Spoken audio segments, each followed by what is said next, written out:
Australia పర్యటనకు team India సమాయత్తమవుతోంది. ఆస్ట్రేలియాతో 3 వన్డేలు 5 టీ20 మ్యాచెస్ ఆడబోతోంది. దీనికి సంబంధించి ఆటగాళ్ల ఎంపికపై కసరత్తు కూడా పూర్తి చేశారు. ఆస్ట్రేలియా టూర్ కు వన్డే జట్టు కెప్టెన్ గా శుభ్మన్ గిల్, టీ20 జట్టుకు సూర్యకుమార్ యాదవ్ ను కెప్టెన్ గా నియమించిన జట్టు సభ్యులను ఖరారు చేశారు.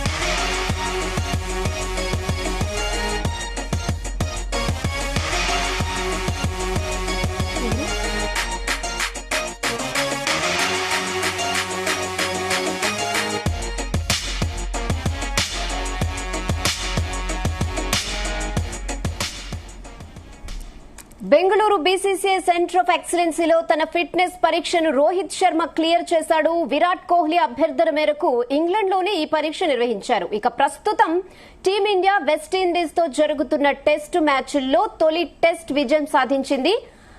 ఆసియా కప్ ఆడిన వెంటనే జస్ప్రీత్ బుమ్రా, శుభ్మన్ గిల్ వెస్టిండీస్ టూర్ కు దూరంగా ఉంచారు. ఇదే విషయంపై మరిన్ని అప్డేట్స్ మా డెస్క్ ప్రతినిధి మునిరాజ్ అందిస్తారు. ఎస్ మునిరాజ్. వరుస విజయాలతో దూసుకుపోతున్న టీమిండియా ఇటీవలనే ఆసియా కప్ కూడా గెలుచుకుంది. ఈ రోజు జరిగినటువంటి వెస్టిండీస్ తో తొలి టెస్ట్ లోనూ అద్భుత విజయాన్ని సొంతం చేసుకుంది. సో ఆస్ట్రేలియా గడ్డ మీద విషం పరీక్ష ఎదుర్కోవడానికి అంటే 3 వన్డేలు 5 టీ20 మ్యాచ్ల్లో ఆడేందుకు భారత్ జట్టుని ఇవాళ ఖరారు చేశారు. శుభ్మన్ గిల్ ఇన్ని రోజుల పాటు మనకి వైస్ కెప్టెన్ గా ఉన్నాడు. ఈ రోజు కొత్త సారథి వన్డేలో కొత్త కెప్టెన్ గా శుభ్మన్ గిల్ తో కొత్త జట్టుని ఖరారు చేసింది. అంటే అందరూ రోహిత్ శర్మ కెప్టెన్సీ గురించి తర్జన పడుతూ ఇవాళ కొత్త కెప్టెన్ ఎంపిక చేయడంతో అంటే దాదాపు రోహిత్ శర్మ శాఖ ముగిసిందా అనేటువంటి అనుమానాలు కూడా ఉన్నాయి. అంటే నా కెప్టెన్ బాధ్యతల నుంచి తప్పుకుంటాను, టీమిండియాగా ఆడుతాననేసి రోహిత్ శర్మ దగ్గర నుంచి వాంగ్మూలం తీసుకున్న తర్వాత బీసీసీ కొత్త జట్టుని ప్రకటించింది. సో వన్డేకి సారథిగా శుభ్మన్ గిల్, అలాగే సూర్యకుమార్ యాదవ్ టీ20 జట్టుకి కెప్టెన్ గా వ్యవహరిస్తూ 2 జట్లు కూడా ఖరారు చేసింది. సో ఈరోజు వెస్టిండీస్ లో జరిగినటువంటి టెస్ట్ లో అద్భుతమైనటువంటి సెంచరీ సాధించినటువంటి లోకేష్ రాహుల్, ధ్రువ్ జురేల్, రవీంద్ర జడేజా ముగ్గురు కూడా సెంచరీ సాధించారు. వీళ్ళలో రవీంద్ర జడేజా తప్ప లోకేష్ రాహుల్ ని, ధ్రువ్ జురేల్ ని వన్డేకి తీసుకున్నారు. సో మొత్తం మీద ఓడే జట్టు కానీ టీ20 జట్టు కూడా మంచిగా సమర్థవంతంగా ఆడి మంచి విజయాలు సాధించి ఆస్ట్రేలియా గడ్డ మీద 2 సిరీస్ కూడా సొంతం చేసుకోవాలనేటువంటి అభిలాష క్రికెట్ అభిమానుల్లో సంపూర్ణంగా ఉంది.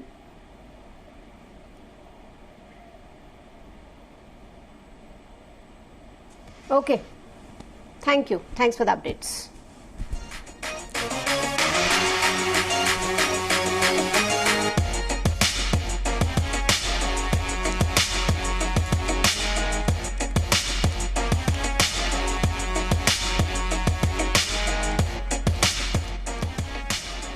ఆస్ట్రేలియా పర్యటనకు టీమిండియా సమాయత్తమవుతోంది. ఆస్ట్రేలియాతో 3 వన్డేలు 5 టీ20 మ్యాచ్లు ఆడబోతోంది. దీనికి సంబంధించి ఆటగాళ్ల ఎంపికపై ఇప్పటికే కసరత్తు కూడా పూర్తి చేశారు. ఆస్ట్రేలియా టూర్ కు వన్డే జట్టు కెప్టెన్ గా శుభ్మన్ గిల్, టీ20 జట్టుకు సూర్యకుమార్ యాదవ్ ను కెప్టెన్ గా నియమించి జట్టు సభ్యులను ఖరారు చేశారు. ఇక బెంగళూరు బీసీసీఐ సెంటర్ ఆఫ్ ఎక్సలెన్సీలో తన ఫిట్నెస్ పరీక్షను రోహిత్ శర్మ క్లియర్ చేశాడు. విరాట్ కోహ్లీ అభ్యర్థన మేరకు ఇంగ్లండ్లోనే ఈ పరీక్ష నిర్వహించారు.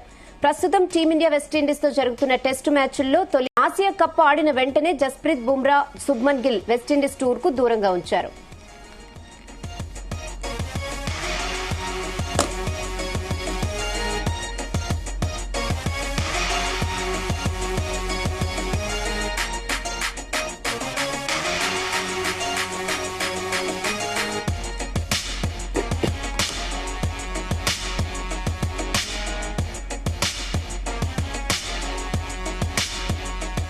ఎస్ మునిరాజు.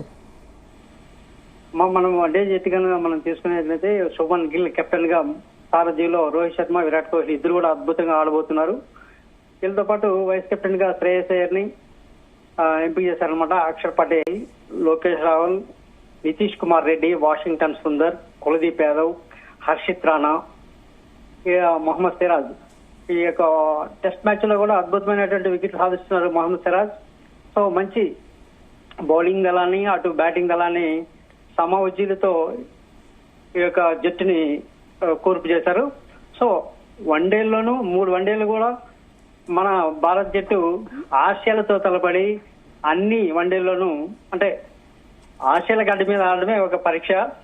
ఆస్ట్రేలియా గడ్డ మీద భారత్ జట్టు అద్భుతమైన విజయాలు సొంతం చేసుకుని సిరీస్ ని కైవసం చేసుకోవాలనేటువంటి అభిలాష క్రికెట్ అభిమానుల్లో ఉంది. అలాగే T20లో 5 T20 మ్యాచ్ల్లో ఈ 5 సిరీస్ లోనూ కనీసం 3 మ్యాచ్ల్లోనూ మనం గెలుచుకోగలిగితే ఆ సిరీస్ కూడా మనమే కైవసం చేసుకునేటువంటి అవకాశం ఉంటుంది. సో అన్ని సిరీస్ లో అన్ని మ్యాచ్ల్లోనూ మనమే గెలవాలనేది అత్యాశ కావచ్చు. కానీ బలమైనటువంటి ఆస్ట్రేలియా జట్టు మీద టీమిండియా 5 T20 సిరీస్ లోనూ ఆ మ్యాచ్ లో కూడా గొప్ప విజయంగా సాధించగలిగితే బాగుంటుందనేది క్రికెట్ అభిమానుల ఆశ. సో సూర్యకుమార్ యాదవ్ కెప్టెన్ గాను, అభిషేక్ శర్మ, శుభ్మన్ గిల్, తిలక్ వర్మ, అక్షర్ పటేల్, నితీష్ కుమార్ రెడ్డి, శివం దుబే, జితేష్ శర్మ, వరుణ్ చక్రవర్తి, జస్ప్రీత్ బుమ్రా, హర్షదీప్ సింగ్, కులదీప్ యాదవ్, హర్షిత్ రాణా, సంజు శాంసన్, వాషింగ్టన్ సుందర్ అండ్ రింకు సింగ్ వీళ్ళతో T20 జట్టుగా ఖరారు చేసింది ఇవాళ. సో మనం అన్ని కోణాల్లో చూసుకుంటే బ్యాటింగ్ విషయంలోనూ, బౌలింగ్ విషయంలోనూ అద్భుతమైనటువంటి ఆటగాళ్లు ఉన్నారు మన భారత్ జట్టులో. ఆస్ట్రేలియా గడ్డ మీద 3 వన్డే మ్యాచ్లు, 5 T20 మ్యాచ్ల్లో అద్భుతంగా రాణించాలనేటువంటి ఆకాంక్షను బాగా బలంగా ఉంది అనమాట క్రికెట్ అభిమానులు. సో మొత్తం మీద మన ఇప్పటి వరకు అయితే టీమిండియా అన్ని సిరీస్ల్లోనూ అద్భుతమైనటువంటి విజయాలను సాధిస్తూ దూసుకుపోతూ ఉంది. ఇదే పరంపరను ఆసియాల గడ్డ మీద కొనసాగించాలనేటువంటి ఆకాంక్ష ప్రబలంగా ఉందమ్మా. ఓకే, ఎస్ మునిరాజ్, అంటే రోహిత్ శర్మని తప్పించని ఎలా చూడొచ్చు? అంటే వరల్డ్ కప్ జరగబోతోంది కదా, సో అందుకే ఈ డెసిషన్ తీసుకున్నారు అనుకోవచ్చా? శుభ్మన్ గిల్ కి కూడా అప్పగిచ్చారు కదా కెప్టెన్సీ. యాక్చువల్ గా మనం ఇవాళ పరిణామాలుగా మనం చూస్తే ఇది 2027 టార్గెట్ గా, అంటే 2027 లో జరగబోయేటువంటి వరల్డ్ కప్ కి ఈ యొక్క జట్టుని సమీకరిస్తున్నారు. అందులోనే ఈ రోజు కొత్త కెప్టెన్, అంటే ఇన్ని రోజుల పాటు మనకి వైస్ కెప్టెన్ గా ఉన్నటువంటి శుభ్మన్ గిల్, అతను కూడా చాలా చక్కగా ఆడుతూ ఉన్నారు. సో యువతరాన్ని ప్రోత్సహించాలనే ఉద్దేశంతో రోహిత్ శర్మ ఆయన కూడా ఈ యొక్క మన శుభ్మన్ గిల్ ని ఎంపికకి సానుకూలమైనటువంటి సంకేతాలు అందజేశారనేసి స్పష్టంగా తెలుస్తుంది. రోహిత్ శర్మ అంటే కెప్టెన్ బాధ్యతలు ఉంటే ఆడడం ఒత్తిడికి గురయ్యి బాగా ఆడలేకపోతున్నాను, అందువల్ల నేను జట్టుకి గట్టిగా వెన్నుదనగా నిలుస్తాను, నా వంతు బాధ్యతాయుతంగా మంచి పరుగులు సాధిస్తాననేటువంటి సానుకూలమైనటువంటి వాతావరణం ఆయనలో కనిపిస్తోందమ్మా. ఓకే, అంటే ఇప్పుడు వన్డే జట్టుపై ఎలాంటి ఎక్స్పెక్టేషన్స్ పెట్టుకోవచ్చు అంటారు? మన టీమిండియా అద్భుతమైన జట్టుగా ఉంది. ఇందులో టాప్ ఆర్డర్స్ కానీ, మిడిల్ ఆర్డర్ కానీ, టైలెండర్స్ కానీ అద్భుతంగా ఆడే విధంగానే జట్టుని సమీకరించారు. సో ఆస్ట్రేలియాలో ఒక క్రికెట్ దిగ్గజాలు, ఆ దిగ్గజాలని సమర్థవంతంగా ఎదుర్కోవాలి అంటే మంచి బౌలింగ్ దళం ఉండాలి. సో మంచి బౌలింగ్ దళాన్ని సమీకరించారు. At the same time Australia యొక్క బౌలర్ల యొక్క బంతుల్ని సమర్థవంతంగా ఎదుర్కొని పరుగులు పారించే దిశగా అద్భుతమైనటువంటి బ్యాట్స్మెన్ కూడా మన టీమిండియాలో ఉన్నారు. సో ఏ కోణంలో తీసుకున్నా గానీ మన యొక్క టీమిండియా జట్టు చాలా చక్కగా ఉంది. సో క్రికెట్ నిపుణులు అద్భుతమైన జట్టుని సిద్ధం చేశారు. ఓకే, అలాగే శుభ్మన్ గిల్ కి కెప్టెన్సీ ఇవ్వడాన్ని టీమ్ కి ఎలాంటి సంకేతాలు ఇచ్చారనుకోవచ్చు? శుభ్మన్ గిల్ యువతర ఆటగాడు, చాలా చక్కగా అన్ని ఫార్మాట్ లో కూడా అద్భుతంగా రాణిస్తున్నాడు. సో యువతరాన్ని ప్రోత్సహించాలి అంటే రోహిత్ శర్మ ఇప్పుడు చాలా కాలం నుంచి మన జట్టుకి సారథిగా ఉన్నారు. అందులో ఒక ఆటగాడిగా నేను జట్టుకి అండగా నిలబడతాను, మన యువతరాన్ని ప్రోత్సహిద్దాం, కొత్త తరాన్ని ప్రోత్సహిస్తే ఇంకొంచెం మందికి బాగుంటది అన్నటువంటి ఉద్దేశంతోనే ఇక శుభ్మన్ గిల్ కి సారథ్యం అందగిచ్చారనేసి మనం చెప్పుకోవచ్చమ్మా. యా, అంటే కెప్టెన్సీ లేదు కాబట్టి రోహిత్ శర్మ ఇంకా తన స్ట్రెంగ్త్ ని టీం పై చూపిస్తారు అనుకోవచ్చా? ఖచ్చితంగా అమ్మా. రోహిత్ శర్మ ఎట్టి పరిస్థితుల్లోనూ టీమిండియాకి వెన్నుదనికి ఎన్నో అద్భుతమైన విజయాలు అందించినటువంటి రికార్డు ఆయన ఉంది. సో అతని యొక్క కెరీర్ని 2027 వరల్డ్ కప్ క్రికెట్ దాకా నేను కొనసాగిస్తాను. అప్పటి వరకు నా వంతు భారత జట్టుకి మంచి విజయాలు అందించేందుకు నా వంతు ఒక సైనికుడిగా అండగా నిలబడతానన్నటువంటి సంకేతం ఆయన నుంచి వస్తున్నాయేమో.